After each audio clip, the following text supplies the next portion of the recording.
Hey everybody, welcome back to the Seagull Football Network. We're so excited to have you for the week 2 of the regular season. Braden's going to run us through some injury news and other league news, and then we're going to go into the kind of the games that we watched and then our game predictions. Braden? Yeah, absolutely. So first up, I'm sure a lot of people have seen this at this point. Tua Tagovailoa suffered another concussion last week against the Bills and has been put on injured reserve. So he's out for at least 4 games. They also added Tyler Huntley to the roster to help bolster the QB room a little bit, but it is going to be Skylar Thompson getting the start in week 3. Hoping that he recovers. Obviously, it's a really tough injury to see after the other concussions that he's suffered. So prayers for Tua moving forward. A couple other players that have been placed on IR.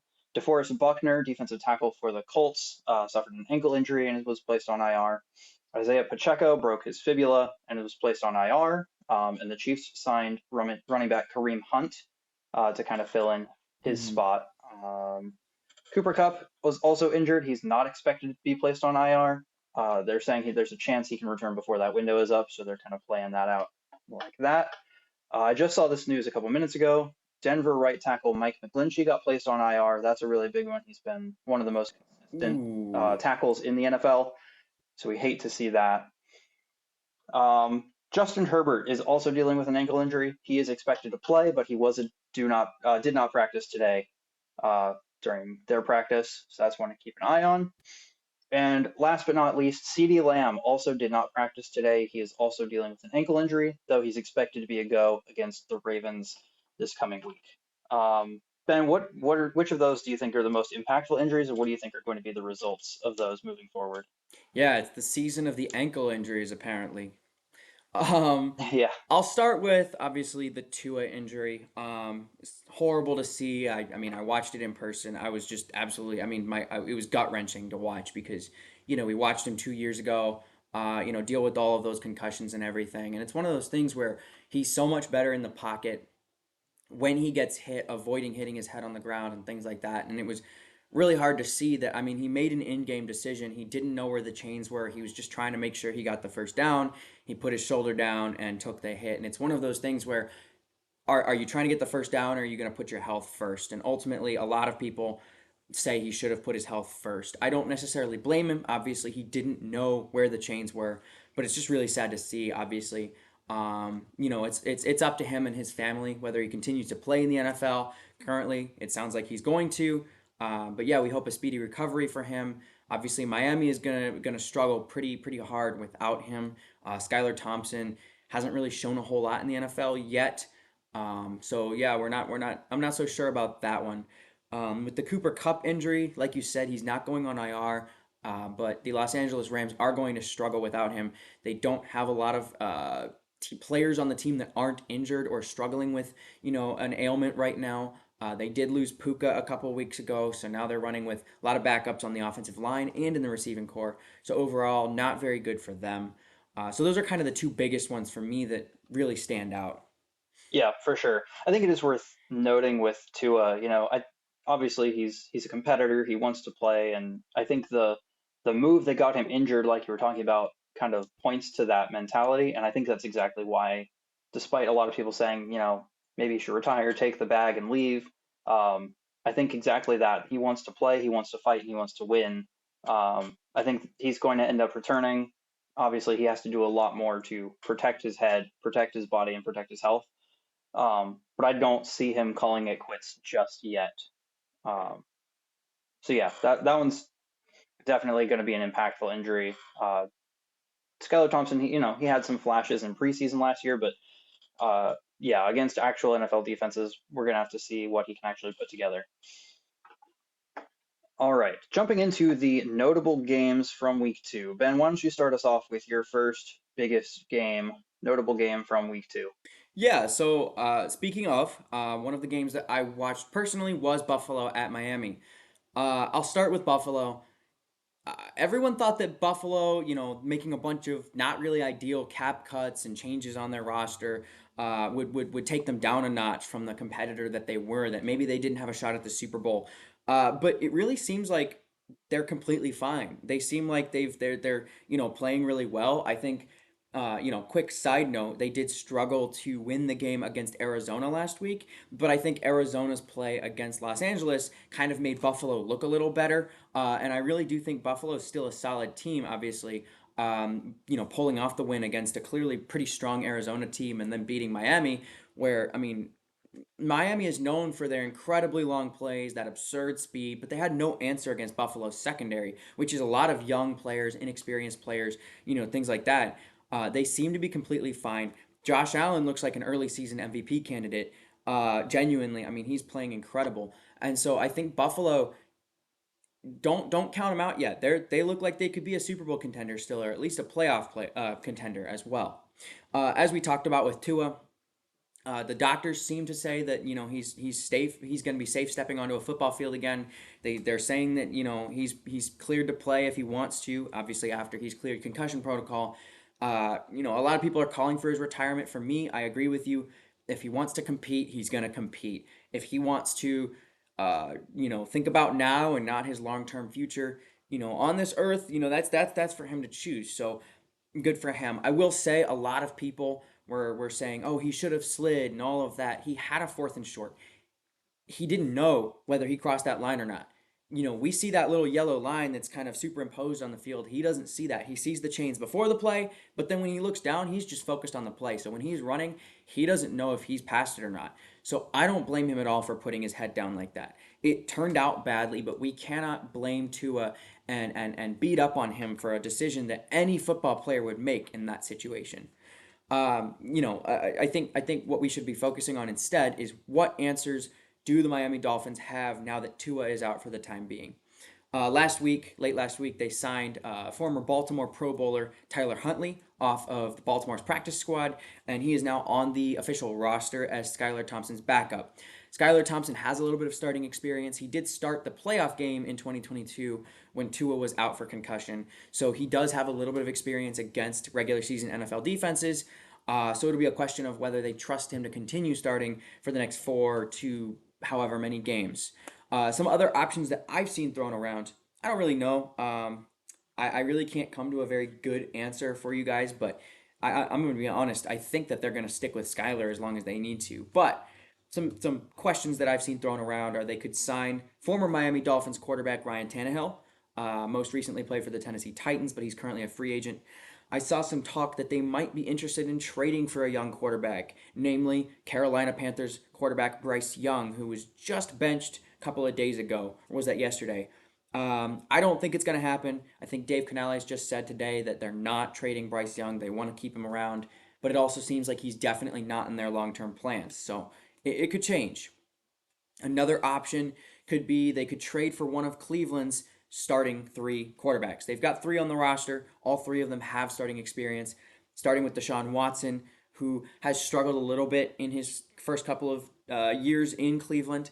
Their backup right now is Jameis Winston, famously the only quarterback in the 30-30 club, 33 touchdowns, 30 interceptions in 2019. He's been a journeyman since then, but he definitely could still start. And finally, second year quarterback Dorian Thompson Robinson out of UCLA. He was a flasher in both preseasons, both this year and last year. And when he did start last year, he looked decent. So those three are also options for Miami. Though personally, I think that they're going to stick with Skylar Thompson and Tyler Huntley for the time being. What are your thoughts? Yeah, I agree. I don't think they really plan on making a big move. They got another quarterback with starting experience in Tyler Huntley. Um, so they've got two guys who, one of them's comfortable with the scheme, the players, etc., and the other is, potentially a little bit more competent in the NFL. I think they're gonna try to be comfortable with that position. It's, a minimum of 5 weeks, 4 games. Their bye week is mixed in there, so that gives Tua even more recovery time. So I think they're hopeful that he'll return within that time frame. Um, and if he's not, maybe they'll look for somebody, after the bye week or during the bye week. But I think they're just going to have to be satisfied with those options and try to do the best that they can in the next couple weeks. So obviously an uphill battle for the Dolphins. Tua's proven to be really great in that scheme. He's been able to find Tyreek and Waddle just fine. So it'll be interesting to see what kind of adjustments they do make. To address the statement on not trading Bryce Young, in all fairness, just a few hours before he was benched, they were saying, "Oh no, Bryce Young is our quarterback." So I don't know how Right, much. right. Canales did say that and then go bench Yeah, him. so I just don't know how much we can actually trust that at the moment from the Panthers leadership, but I don't expect them to actually trade Bryce Young right now either. So It's just so tough with the Carolina organization because Dave Canales is theoretically the head coach and the leader. But then you've got the influence of their general manager. His name's escaping me. Dan Morgan. And then you have David Tepper, who's been very clear that this is his football team and he's going to make the decisions. He was the one who drove Frank Reich, last year to draft Bryce Young over CJ Stroud. They wanted Stroud. They were very clear they wanted Stroud. And then they took Young because of David Tepper. And so it's so hard with the Carolina organization to know who's making the decisions, who's calling the shots. And so it sometimes feels like Canales looks at it a certain way and wants to do a certain thing, and he says that to the media, and then he goes backstage and they're like, no, you're going to do XYZ instead. We really don't know who's calling the shots and who's making the decisions day to day, hour to hour, minute to minute. It's really stressful, and I can't imagine being a player in that organization. I hate to say it this way, but it is the pinnacle of dysfunction in the NFL right now. It's like Washington was a couple of years ago. It's just horrible. It's not a good organization to be in. I saw a Mike Florio article. He talked about quarterbacks coming into the NFL should like collectively strike against David Tepper and refuse to play for him. Because do you think Carolina's gonna not take a quarterback this year? If Bryce Young is the failure that they call him, of course they're going to go for a quarterback. Carson Beck, Quinn Ewers. And with that, I don't think that those quarterbacks should want to go into that organization, want to be in that situation. So I kind of agree with Florio on that. Maybe they should collectively say, no, we're not going to play for Dave Tepper. yeah, I don't know exactly how that would work out for them, but I definitely agree that there has to be some kind of change in the organizational leaders there in Carolina. So um, yeah, so one of the games that I picked was one that I watched almost all of, and that is the Rams at the Cardinals. So I'll just go ahead and warn you. Let's jump into the Kyler Murray rant real quick. He looked amazing, like one of the best quarterbacks in the NFL right now, based on that one game. He went 17 of 21, 266 yards, 3 touchdowns, no interceptions. Not just no interceptions, no interception worthy plays. He finished with a perfect passer rating of 158.3, only had 4 incompletions, which, side note, were all directed to Marvin Harrison Jr. He's only the second player in NFL history to have 250 plus pass yards, 50 plus rushing yards, and a perfect passer rating in a single game. The last time that was done was by Ken Anderson in 1974. He's the only quarterback in the NFL right now with 4+ passing touchdowns and no interceptions. He looked absolutely ridiculous. His third down passer rating for the season is a perfect 158.3. And if you remove the cap that the formula they use for passer rating produces, if you remove that cap, then it would be 200.6 as his third down passer rating alone. Absolutely ridiculous game. The Rams had no idea how to handle him. He was slipping in and out of, the defensive line. He was making guys miss. He was scrambling. Perfect passes. There was that touchdown he threw to Elijah Higgins where he's turned around and celebrating before the pass is even complete. I mean, Yes. the confidence level from Kyler was so good to see. Obviously, he came in last year and had a good, end of the season after recovering from his ACL tear. And even before that, there was talk of his like attitude. He would go and sit and pout on the sideline after throwing an interception or something like that. This is a completely different Kyler Murray this season. He looks confident, he looks competent, and he is leading this team in a way that I don't think we've seen from him yet. And I think Jonathan Gannon has pulled the defense together as well. I think Dennis Gardeck finished with 3 sacks on his own. Now, granted, Rams offensive line not doing well, a lot of injuries going on there. But their defense is not looking terrible. like we expected it to be. I know we talked, in our deep dives and stuff about how the defense is still questionable. I don't really know that that's true. Are they going to beat every single team? No. The Bills beat them last week, and it's clear why.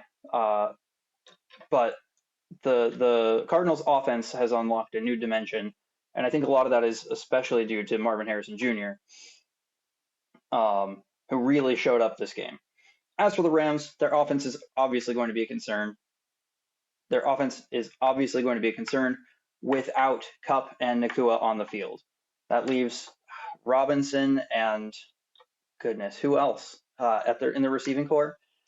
Not a lot of people down there for Matthew Stafford to get the ball to. Tight end Colby Parkinson is about to be one of his favorite targets.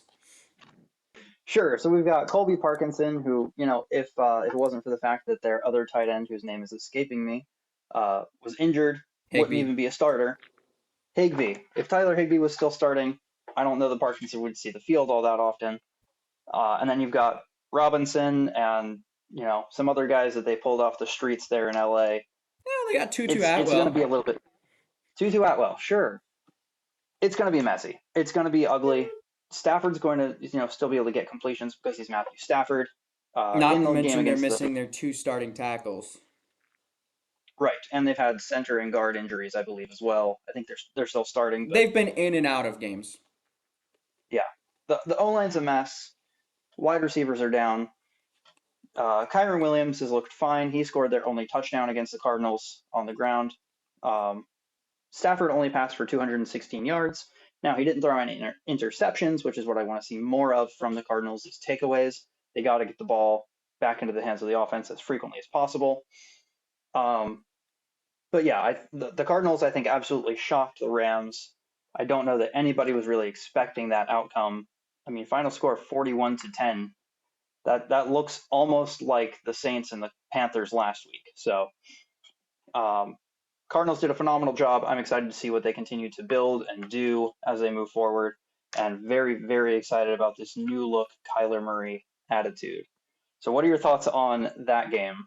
Yeah, no, I'm totally with you on the Arizona thing. Their offense, offensive coordinator Drew Petzing has unlocked something in Kyler Murray that Cliff Kingsbury just couldn't. Kingsbury could make him look good sometimes, but there were just holes in that offense. There always were, and it seemed like Kyler and Kingsbury never really got along that well. Petzing has done something different to him, both personality wise and scheme wise. For their defense, yeah, I mean, I don't think I ever talked down about Jonathan Gannon. It wasn't Jonathan Gannon. Gannon is good. Gannon will continue to be good. He's a good play caller. He's a good motivator of people.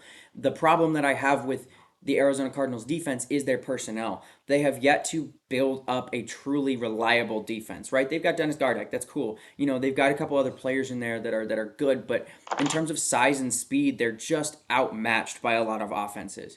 And they did some work this offseason to kind of build on that, but it's clear that they're prioritizing getting the offense ready first.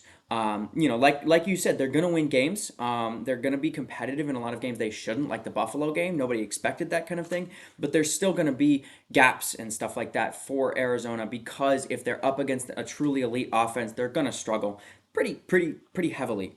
For Los Angeles, like you said, those injuries absolutely devastating. We were just talking before the podcast, and I said, Los Angeles was a playoff team for me, like an unquestionable playoff team for me before. They played like one last year. They played like one 3 years ago, 2022. They had a lot of injury issues, and that's why they didn't make it. It seems like this year's going to shape up like 2022, where they've got a great roster, but they just cannot get over the injury bug. Everybody on that team is getting hurt, and it's really concerning, not just for the team as a whole, but for Matthew Stafford, who's, 36 years old now, and he does have a pretty lengthy injury history. I'm really concerned for them, not only for their playoff hopes, but genuinely for Matthew Stafford, who has toyed with retirement in the past couple of years. So it'll be interesting to see kind of how that plays out, especially with Joseph Noteboom and Steve Avila both on IR. Those are their starting tackles. So I really don't know how that'll turn out, but I'm hoping the best for them. Hoping they can recover quick and maybe get back in that playoff game soon. Yeah, for sure. Why don't you jump us into your second pick for notable game from week 2? Yeah, my second game. I'm excited about this one. As everybody knows, I'm a pretty well documented Baker Mayfield stan. I have loved Baker Mayfield for a long, long time. I think he's never really gotten a chance until Tampa. He was on some really trash teams, and then Cleveland dumped him right as they were getting good for Deshaun Watson, which I could go on for a long time about that. But, Baker has finally found somewhere that he loves and that loves him, and they're really ready to allow him to play in a structure. So the next game that I picked was Tampa at Detroit. And I'm going to start off with this. Why do we keep sleeping on Tampa Bay? When are we going to stop? When are we going to stop? Like, I'm guilty of this too. I was a fan of Tampa in the offseason. I mean, you and I talked about it. Like, I liked Tampa. I was a fan of what they were doing. I was a fan of what they continue to do. Hmm. And I feel like I said during the deep dive, I was like, hey, like, they're going to get to the point where they're competitive, but they're not competitive yet, right? I was wrong. I thought they were going to be a fringe playoff competitor. This is a Super Bowl team, okay? I'm going to say it right now, week two. Jack, our editor, put that down, okay? This is a Super Bowl team. This is a team that can make the Super Bowl. Whether they will, we don't know. The NFL, it's an iffy game, but they can. They are that level of team. I would argue that Tampa's roster now is better than their 2020 Super Bowl run with Tom Brady. That defense is insanely dominant. They had mostly backups in the secondary against Detroit this past week, and they picked off Goff twice. Jared Goff threw 2 interceptions, and it wasn't, oh no, a boneheaded throw. It was a good play by the secondary. One of them was a boneheaded throw, and there were a couple like underthrown balls and stuff. It seems like Goff is struggling a little bit with pressure. Tampa put up a lot of pass rush, but either way, he threw 2 interceptions and he threw 55 passes. They threw the ball 55 times. Do you know how many times he completed it? 34. That's 61%. That's abysmal. That's not a Super Bowl, a playoff level team that Detroit is showing. They're playing like a eighth or ninth seed, like a team that barely misses out. Okay? This is a team that was on the fringe of the Super Bowl last year. They almost beat San Francisco. They led for 3 quarters.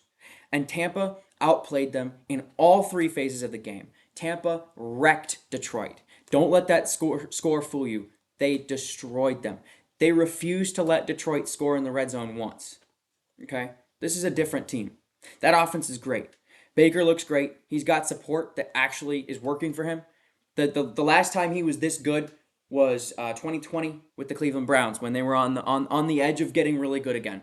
Okay, and then he had that shoulder injury in 2021, and they dumped him and went and traded for Deshaun Watson.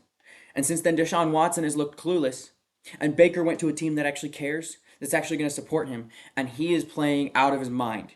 Okay, he's thrown for 5 touchdowns in 2 weeks. There's only a couple other quarterbacks that have done that. Could this team go all the way? I'm going to be honest.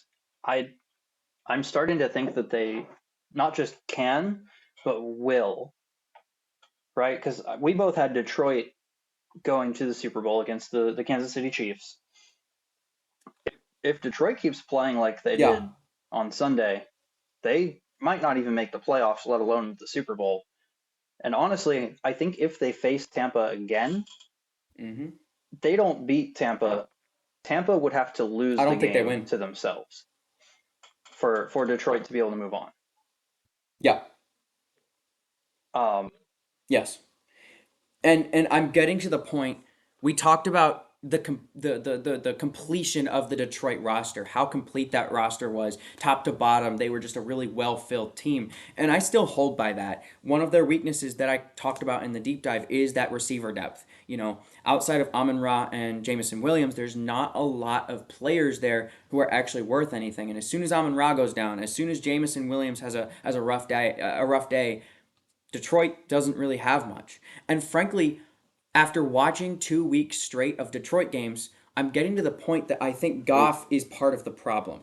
I've loved seeing Jared Goff, kind of come back and become a good quarterback in the NFL again. But I'm seeing why Sean McVay wanted more, okay? Jared Goff has a lot of limitations, and they've surrounded him with the best of the best. Amon-Ra St. Brown is a top 5 receiver. Jamison Williams is, an ascending star. That offensive line is incredible. And now their defense is actually good. That secondary is good. And Goff struggles. There were numerous underthrown balls, off target passes. He struggled to see the field fully. If he rolled out, he even struggled to see half a field. When there was pressure, he just couldn't get the ball out. It was abysmal. And I'm scared for Detroit because I don't know if Goff can take them all the way, even if that roster is ready to go all the way. And I agree with you. Tampa and Detroit, if Detroit, picks themselves up and makes the playoffs, Detroit beats them, or Tampa Bay beats them every time. Tampa will beat them in the playoffs. I think they could be the NFC Yeah, that's representative in that's the the Super Bowl. direction I'm starting to lean as well. Um, it's worth noting, or I saw a stat the other day. I think it was since the start of the 2022 season, if we include the playoffs, no team has won more games in the NFC than Tampa Bay. It's not the Niners, it's not the Eagles, it's not the Cowboys, it's not Detroit. Tampa Bay has won the most games since 2022 in the NFC. And that's I have to see a Baker I think it's Mayfield just a Super Bowl. testament to how consistent parts of the organization have been, how consistent the coaching has been. Todd Bowles has been a very good coach. I think he's a little bit underrated, actually, as a head coach. Um, I Mike agree Evans and Chris completely. Godwin have both been key pieces there. You've had defensive pieces who have been there for, quite a few years now. Um, and so I really think the consistency in this team and the energy that they approach games with is really, really uh, clear now, right? You could point to 2022 or uh, 2022 is when Brady was there. You can Sorry. point to 2022 and say, oh, but Tom Brady was there. Nobody thought Baker Mayfield was going to be doing the same things. I don't think many people would have said, oh yeah, Baker Mayfield is going to be able to come into this team that Tom Brady just led to the Super Bowl, and he'll be able to fill those shoes and he'll be able to, be a playoff contender. I don't think most people would have said that last year. I don't think a lot of people were ready to say that even this year. I think they've kind of flown under the radar, but I will say I didn't think they were a Super Bowl no, team, but I absolutely. was a big Baker believer when he came to Tampa. I was like, he Absolutely. can But do the nobody same looks at stuff Baker Brady was Mayfield at and the end of says, his oh, career. yeah, that's a Super Bowl quarterback right there. But he's proven between last year and this, the start of this season, that he definitely could be. And so I totally agree. I think Tampa, He has been one of the most for clutch sure, for quarterbacks sure. in the Yeah, NFL he this just year. looks phenomenal. Um, I'm really excited to see what he does with the rest of the season. And I sincerely hope that he can maintain the same level of play moving forward and that it's not just going to be a couple weeks and then he drops off. I would Hmm. really hate to see that. Oh, he can. He All can and he right. will. We'll get down to my last notable game from week 2, and that is Monday Night Football, Falcons at the Eagles. What an upset. Um, I do want to Mm. say this is one that I did pick correctly last week.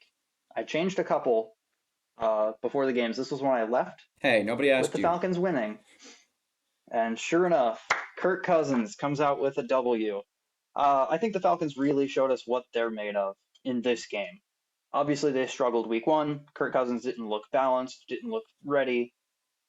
I think he was still kind of working back into the NFL speed after his Achilles injury, but he showed up huge where it counted against the Eagles. He finished 20 of 29 for 241 yards and 2 touchdowns with no interceptions. Bijan Robinson looked good. He had almost 100 yards on the ground and 25 more through the air. And Mooney and London, who I have kind of discounted as mid-tier wide receivers at best, each finished with a touchdown, including Drake London's to win the game, silencing the crowd at the Link, which was honestly, as a Yep. not a really big fan of the Eagles at all, that was pretty satisfying to see. One of the biggest things I think, though, that really helped the Falcons win this game was the interception by Jesse Bates. It was an absolutely beautiful read, great interception, um, and it really gave Atlanta a chance to get back into the game and take the W away from the Eagles. That being said, Hurts didn't look bad. The Eagles didn't look terrible. Hurts finished 23 of 30 for 183 yards, 1 touchdown and 1 interception, and he also had a rushing touchdown on top of that. Saquon also looked good, not as good as week 1, but still very serviceable running back. Finished with 95 yards on the ground and 21 through the air. Devontae Smith ended up having 7 receptions for 76 yards, and he had the touchdown that Jalen Hurts threw. I think one of the biggest things, though, that lost the Eagles this game, besides the interception definitely helped the Falcons win it. But I think the thing that the Eagles couldn't do that ended up losing them the game was sacks. The Eagles defense, which is, historically the last couple seasons been known for getting tons of sacks, tons of pressures, being really dangerous up front, only came away with a single sack, and I believe it was in the first quarter of the game. If they're not, yeah, if they're not able to generate pressure, if you're giving Kirk Cousins time, you know, he's going to be able to put together drives and he's going to come back, and that's exactly what he did. Um, so yeah, I think I that was a believe really so, fun yeah. game. I was like an upset. I also called. I don't remember if it was last year or the year before. I called the Jets beating the Eagles as well. So that's two kind of underdog comeback games against the Eagles that I've called. I think back-to-back seasons. So that one's just a little interesting tidbit. What are your thoughts on the Falcons Eagles game? Yeah, one of my biggest things, as I mean, like you said, Philadelphia didn't look bad. They played well throughout the game. That final interception, head coach Nick Sirianni all but admitted that that was his call. That Kellen Moore wanted to run the ball so they could run the clock down. I think the clock was at like 1 minute 18 seconds at that point. And Kellen Moore wanted to run the ball, and Sirianni said, "No, let's close the game out and throw the ball."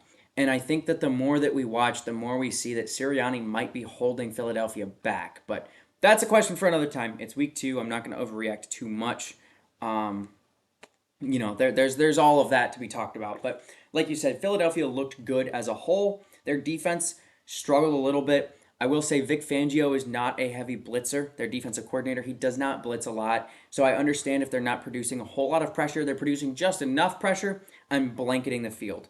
But what we just saw Monday night was vintage Kirk Cousins. That's the Kirk Cousins we know and love from Minnesota. The last 2 years, he was having his best seasons. He was playing the best Kirk Cousins we've ever seen. And I was a little concerned that with the Achilles injury, he wouldn't really go back to the same player that he was in Minnesota in those last couple of years under Kevin O'Connell. But I think we saw him really coming back to that and regaining confidence.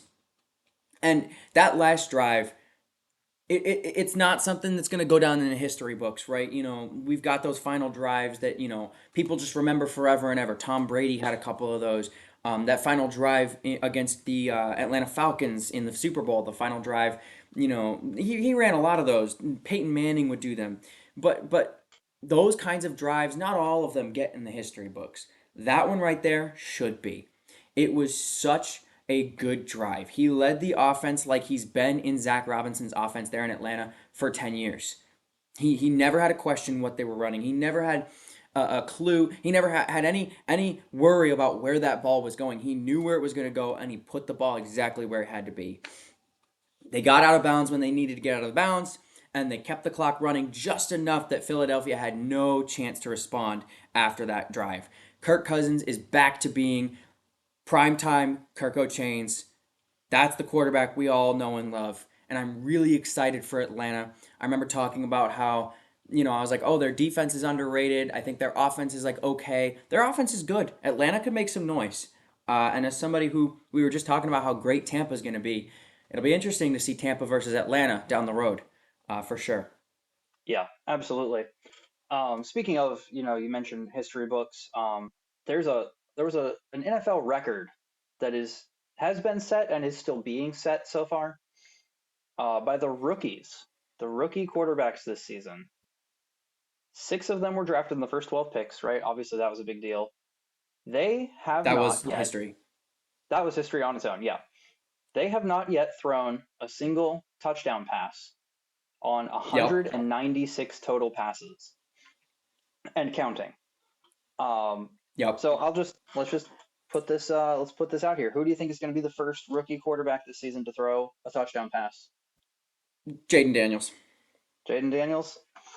Do you think Jaden it Daniels. happens this week? Now, in all fairness, the Commanders play on Monday, so they are after everybody else. Okay, let me rethink that. I forgot they played on Monday. um, We've got Bo Nix against the Denver Buccaneers. plays Tampa. Yep. Actually, I'm gonna be 100%. I think it's Caleb. Caleb Or plays in the willing to 1 cut the p.m. set. Colts? I think Denver plays in the 4 o'clock set, and Indianapolis's defense is at this point. I'm just gonna say it, not good. They're not good at all. Their It's garbage. secondary is one of Bad. the worst in the NFL. Yeah. Um, I think there's a real chance that Chicago pulls that win. I did predict Chicago beating Indianapolis in Lucas Oil, and I do think Caleb throws the first touchdown. If they all played at the same time, I think Jaden gets there first because Jaden Daniels right now is in an offense that is rolling. It's rolling really well. He's being given really simple reads. I think Caleb is in a little bit more of a complex offense, and I'm gonna be 100%. I don't really know what Sean Payton's doing. But because they play that Monday night game, I think Caleb gets it first. I do agree. Also because yeah, the Commanders play so late, and the Colts If secondary they played at the same is hot time, garbage. Washington would get there first for sure. Yeah, and we can take a look and see if they both do throw touchdowns. Who did it earlier in the game? Uh, do you think if Yeah. at that point it'll be Jaden? Yes. I don't know how many people know this, but the man is completing 76.1% of his passes. I believe he also leads the I league in that's time to throw.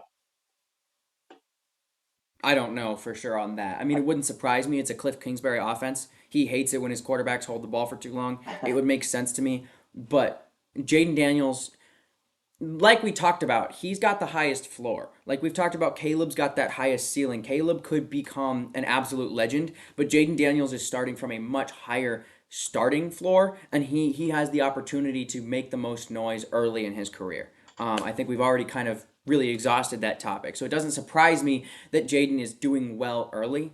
So we'll just have to see how he does in Cincinnati on Monday. Yeah, absolutely. Just wanted to kind of talk about that little bit of history and kind of put some projections forward that I'm sure we'll end up talking about next week. Yeah, come Okay. on, guys. Bryce Young threw a touchdown before you. Yeah. All right. Let's move on and talk about fantasy football. Um, let's talk risers. My first pick for fantasy football risers is Rashid Shaheed. I think after week one, there was kind of some hesitancy. Oh, are the Saints really legit? Is their offense actually that good? They were playing the Panthers. Maybe it was a fluke. I think it's officially not a fluke. I think the Saints offense is elite. I think it might be one of the best offenses we've seen in the last couple of years. Maybe they don't keep up the same production that they've had, but I think they've scored 90 something points in the first 2 weeks. That's ridiculous. And Rashid Shaheed has been a huge, huge part of that. They played against a good Dallas defense. It's not like they're a mid defense or anything. They're one of the top defenses and have been for years now. I think that was the most points that Dallas's defense has allowed since like 2004.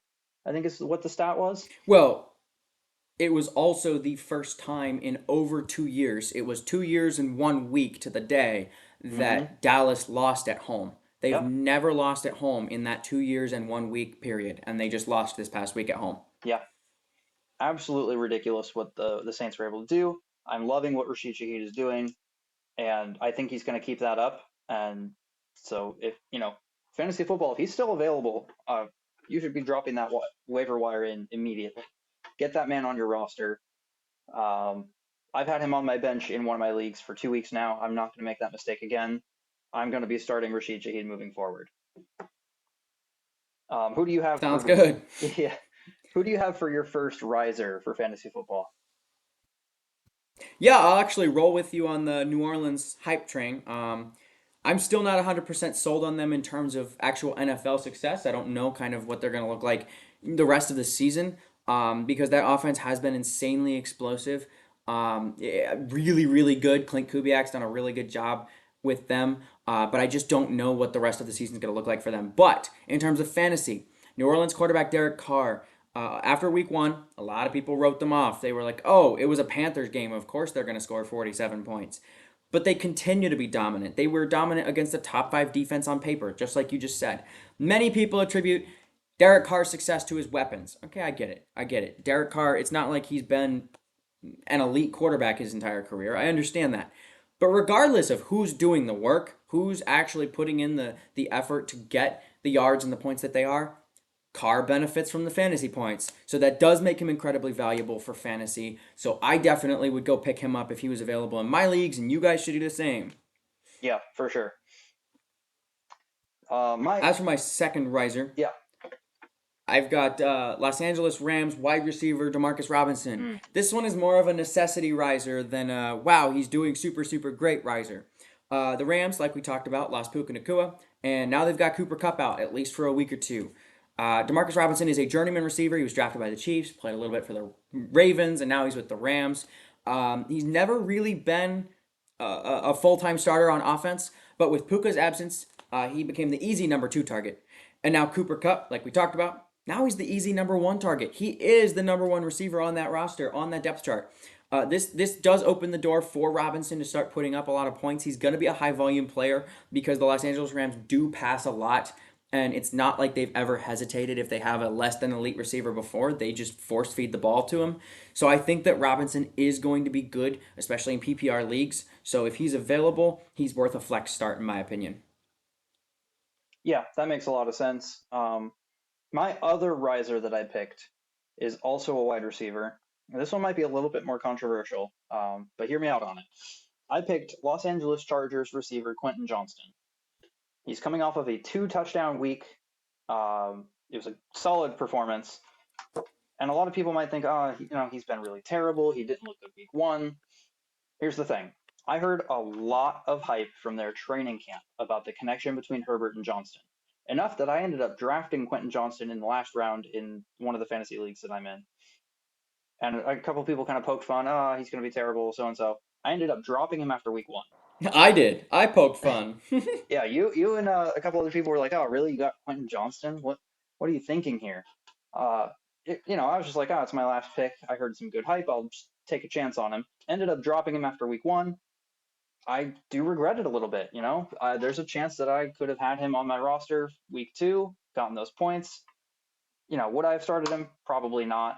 After the bad performance week 1, but I do think that there's a good chance that he ends up continuing. I don't think he's going to be a 2 touchdown a week guy. Again, they were playing the Panthers, so there's something to be said there.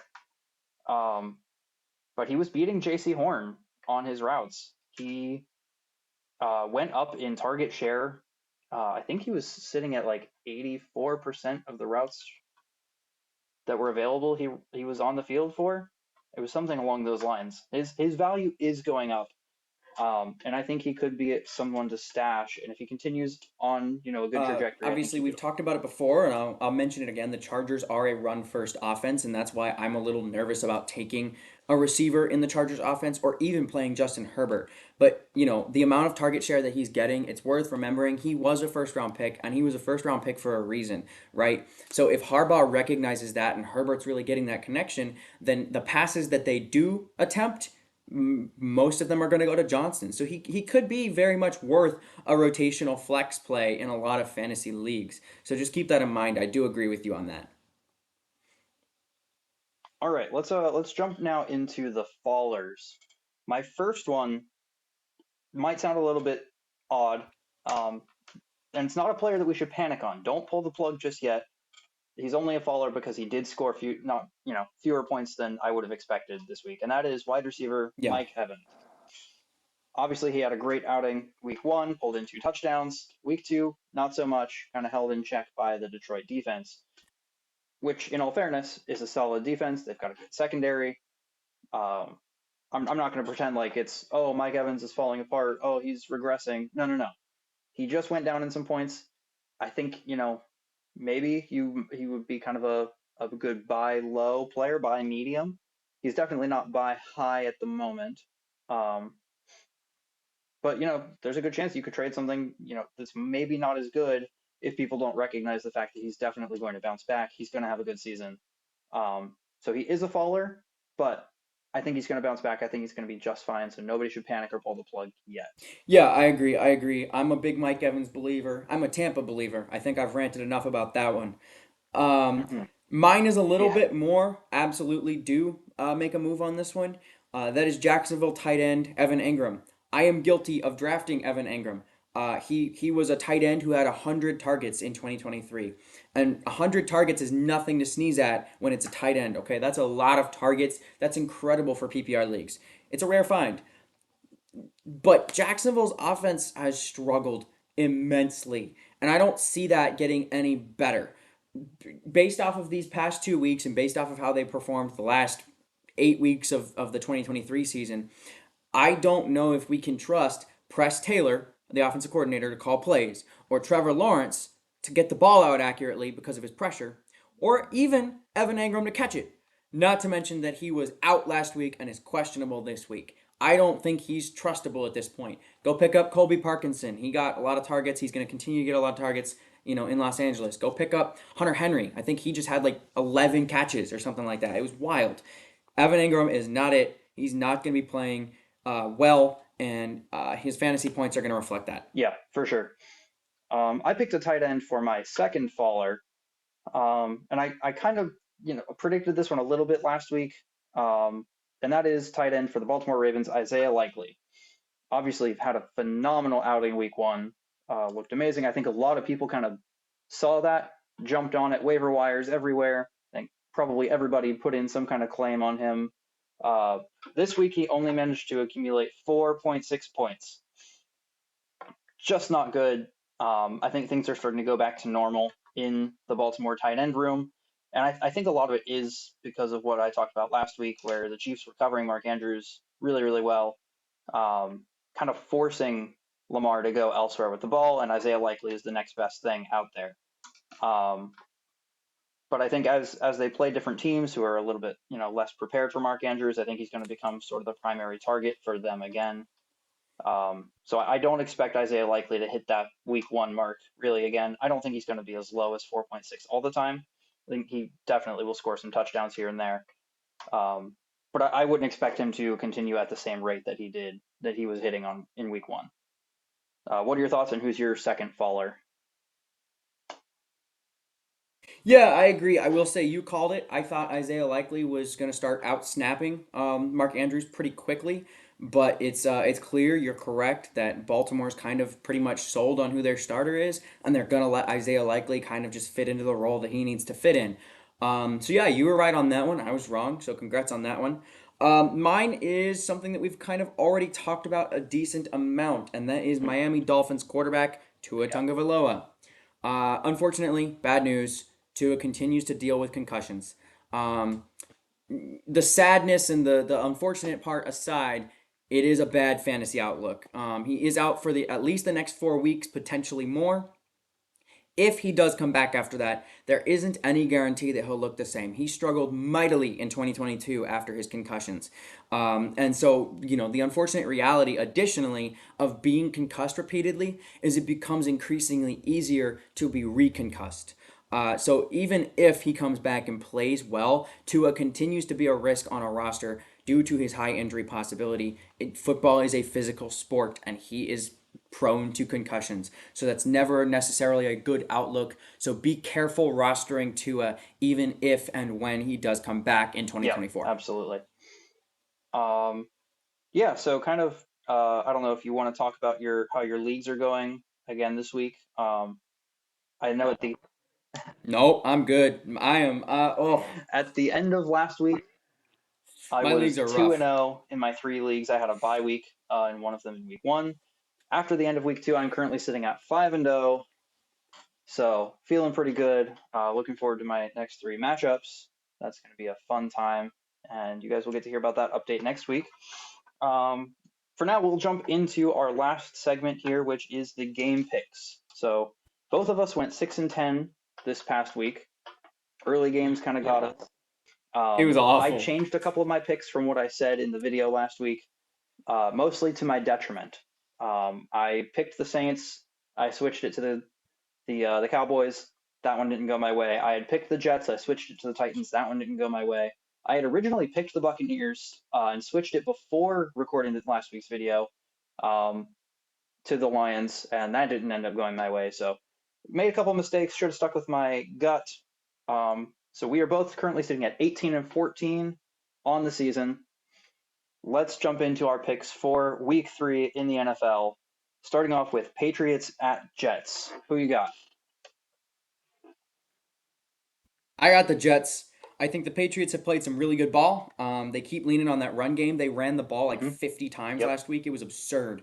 But I do think that the Jets are going to continue rising. Aaron Rodgers will not be denied, and I think I they're going agree. to I pull it off also at have the home. Jets winning that game, though I could see it being close. I like what the Patriots are doing, Yeah, I think it'll be and I close. think the Jets have some. Hot take: Ramondre Stevenson is Ooh, better than I Brees don't Hall. think I disagree. I don't think I disagree. Brees Hall has been a little bit overhyped. I I think Brees Hall is Yeah, overrated. He's fine, but he's not all that. once he hits 1,000 yards, then maybe I'll consider it. But I just haven't seen enough actual production out of him. Yeah, I don't know, man. But I digress. Next up is Yeah, Giants at Browns. I have the Browns winning this one. yeah. I also have the Browns. I don't see the Giants winning a No, game this year, not honestly. unless they really change something. Now, I will say Malik Neighbors looks great. Um, had a ton of yards, ton of catches. So he's at least one bright spot on that team, which we kind of called from the beginning. But yeah, I think the Browns defense is going to be Yeah. too good for the Giants offense, and Deshaun and company will put up enough points. I haven't been super impressed with them either. All right, this next one I have Hmm. down as the game to watch. This is going to be a big one. I think it's going to be really, really exciting, and that is Eagles at Saints. I have the Saints coming away with it. I'm not sure the Eagles' defense is going to be good enough. I think Derek Carr and the Saints are going to continue doing what they've done the first 2 weeks. Um, and I think Jalen Hurts and the offense are going to do well. I think they'll kind of bounce back, see a little bit higher production. But I think the Saints are just going to outscore them. So I've got New Orleans taking it at home. Yeah, I do also have the Saints. It is a home game for them. It's really, really tough to play in the Superdome. And I think that Sirianni has really made a pattern of making questionable game time decisions and in game decisions. And I think that New Orleans is going Yep. to benefit from that. The next one is also one that I almost picked as the game to watch because I think this one's going to be really, really exciting, and that is Texans at Vikings. Who do you have winning that one? That is going to be a good game. I think Minnesota's played real well all season, but Houston's a Super Bowl level team right now, a high playoff All right, contender. we So I disagree called for the first Houston. time. I am going to take the Minnesota Vikings in a close, close battle. Sam I think Darnold it's going possible, 3 and man. 0. I really do. I'm going to take the Vikings. All right, Broncos at Buccaneers. I have the Buccaneers taking it. I like them to beat Bo Nix and the Broncos. I think Bo Nix might go another week without throwing a touchdown against that secondary. The I real called question is how Tampa many as well. interceptions is he going to throw? Hey, Jared Goff is notoriously safe with the football, and he threw two. Bo Nix threw two against Pittsburgh last week. I Yeah, think it could be three I or mean, he four. has two interceptions in each game, right? Bo Nix does. Yeah, I think Yes, it's going to be two or three interceptions thrown by Bo Nix. ugly. It's Yeah, going to be for ugly, is sure. what it's going to be. Next up, we have the Packers at the Titans. It is worth noting for this game that Jordan Love was practicing this week. He is limited, but he is practicing. So we'll either see Malik Willis, former Titan, take on the Tennessee Titans at home, or Jordan Love is going to come back and we'll be able to see how he really recovered from that injury. So that being said, who are you taking in this game? So my prediction is kind of dependent on whether Willis or Love plays. Right now, I'm going off of the assumption that Willis plays, but I may change it on Sunday before the game if Love plays. Right now, I have Tennessee pulling off the win against their former draftee in the third round out of Liberty, but that may Yep, change I'm if Love basically the plays. same. I've got the Titans taking that one. Really hope we can right the ship there. Just need Levis to stop stupid mistakes, and we should be Yeah, able to win games. I'm going to take the Titans. I'm going to take the he's Titans trying to play 24 to Superman, 17. I think we'll flip the script a little bit. calling a Well, both score of is their games have crazy. ended 24-17 so far, so it just feels poetic. All right, let's talk about your team. Bears at Colts. I have the Chicago Bears winning it. Like we said, Colts secondary, not so good. I think Caleb Williams will be able to get a passing touchdown in this game. And I think their defense is just going to be too much for Anthony Richardson, who has been very inaccurate. passing the ball, just overall not overly impressed. So I've got Chicago taking the win in Indianapolis. Yeah, Chicago's offense showed huge improvement from the game against Tennessee. Obviously, it stat wise, two interceptions looked worse, but genuinely, Chicago took massive steps forward. So, Chicago against Indianapolis, I don't think is going to be as much of an issue as people think. Indianapolis's defense has struggled. Now they're down to Forrest Buckner. I don't see Anthony Richardson playing well against an elite secondary Yep, like I agree Chicago. 100%. Next up is Chargers at Steelers. I have the LA Chargers getting the win against the Steelers and removing them from the fully win category. I cannot believe the Steelers are 2-0 right now, but I think that's going to end in week 3 against the Chargers. Who do you have taking the W here? Yeah, Justin Fields is projected to start for the Pittsburgh Steelers once again in Week 3, but I can't convince myself that the Chargers are going to win. I do think Pittsburgh wins this game. I think that their dominant defense is going to continue to help Justin Fields and their offense limp to enough field That's goals to fair. I beat the I Chargers. can definitely see that happening as well. All right, Dolphins at Seahawks. This is another team I'm a little surprised is 2-0 just based on the way that they've played so far. But I'm going to take the Seahawks to win this. I'm just not sure that the Dolphins, sans Tua, are really going to be able to beat Seattle. The reason that Seattle is 2-0 is because of head coach Mike Macdonald and that defense that he has implemented over there. Seattle's offense has good playmakers, but they have an offensive line full of turnstiles. It's not good. It's not pretty. Poor Gino is getting his trash beat out of him. I do think Seattle wins again because of that defense. I don't see Skylar Thompson doing very well against a secondary as confusing and shifty as All right. Seattle. This next game I have down as my risky pick of the week. I've always got to have one. Um, Panthers at Raiders. I am going to take the Carolina Panthers, led by Andy Dalton. Oh I think he's going gosh. to be able to right the ship a little bit. You I I think some of the issues that we've been seeing with Bryce Young are the fact that he's not able to make offensive line adjustments. I've seen that report made a couple times. He's not able to get the ball down the field very well. I think those are two things that Andy Dalton is going to be able to do. I think he's going to be able to make those adjustments. He's going to be able to read the defense, and he's able to push the ball down the field a little bit better.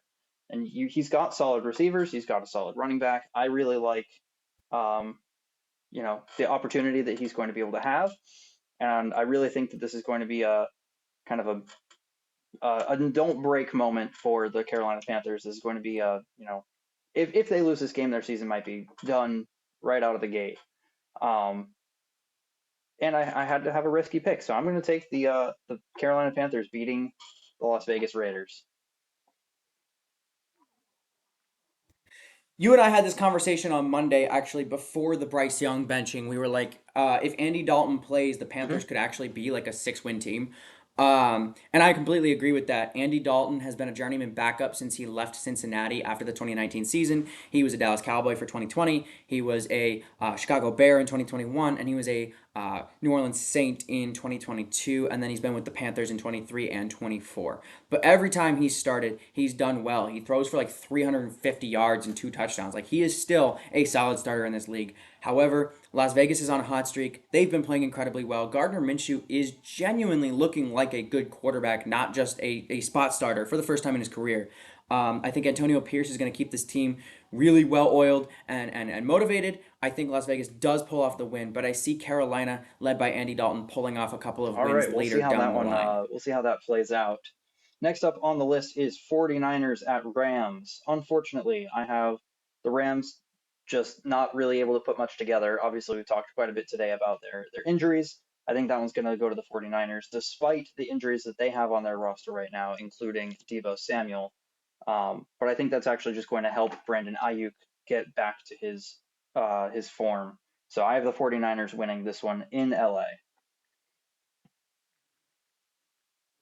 Yeah, I agree completely. BA has clearly not looked like himself all season, but with Debo out, it's going to force him to start performing more. Brock Purdy also has struggled a little bit. He does lead the NFL in passing yards, but he also only has one touchdown to one interception over 2 games, which is not the prettiest stat line ever. But unfortunately, Los Angeles, I mean, their team is falling apart. They're so broken right now.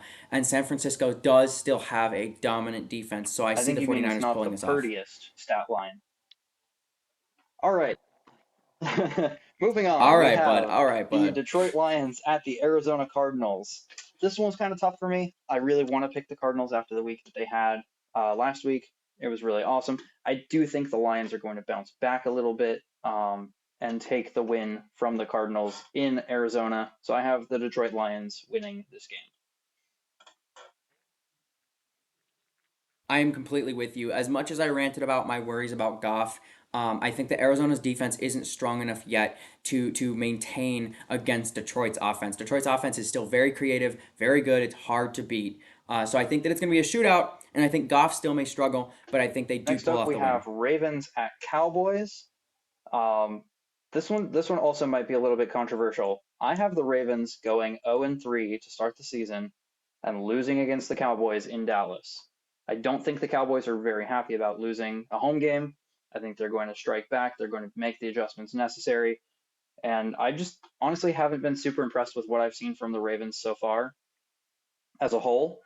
So I'm gonna give this one to the Cowboys. What are your thoughts? I disagree. Now that Baltimore has lost 2 straight. They don't want to lose another one. Now that Dallas has lost in their own home for the first time in 2 years, the floodgates are open. Anybody can beat them at home now.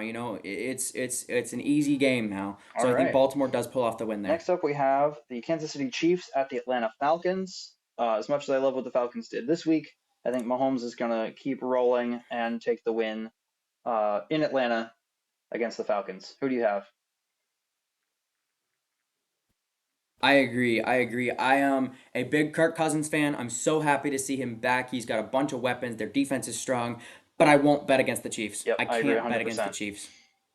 Okay, this next game, kind of difficult for me. Jaguars at Bills. There's a good chance that this one changes this week as I think about it a little bit more and kind of look into more of the stats from these teams, but I am actually going to give this one to the Jaguars. I don't love their I don't love their secondary a ton. Ew. I'm not a big fan of their offense right now, but I also haven't been impressed with the Buffalo Bills. I know you were saying like Josh Allen was on an MVP level. I really didn't think so. I didn't love the Miami game for him specifically. I think James Cook looked phenomenal. Um, but Josh Allen's stats honestly were fine. They were just okay. I think he had like 130 something yards. He threw for 140. No, he threw for like 170 total. He threw for like 140 in the first half, and then they were winning by so much that he didn't need to pass anymore. That's why James Cook looks He so finished good. with only 139 yards through the air. No, he was. Oh, I thought it was 170. Either way, they stopped passing after the first half, like almost at all. I mean, maybe I don't know. I personally wasn't huge on that game. I could certainly be wrong. Um, I'm going to assume you're going with the Bills in that case. Look, the Jacksonville Jaguars are falling apart, so it doesn't matter how bad the Buffalo Bills are, which they're not bad, okay? They're not Super Bowl level, but they're going to be playoff contenders. They're not bad. Jacksonville is falling apart, and I wouldn't be surprised if there are a couple of firings before the end of the season in Jacksonville. It's not pretty. All right. I do think And Buffalo pulls lastly, off the Monday win. Night Football, we have the Commanders at the Bengals. I do have the Bengals winning this one. I thought they'd put up a good fight against Mahomes and the Chiefs on Sunday.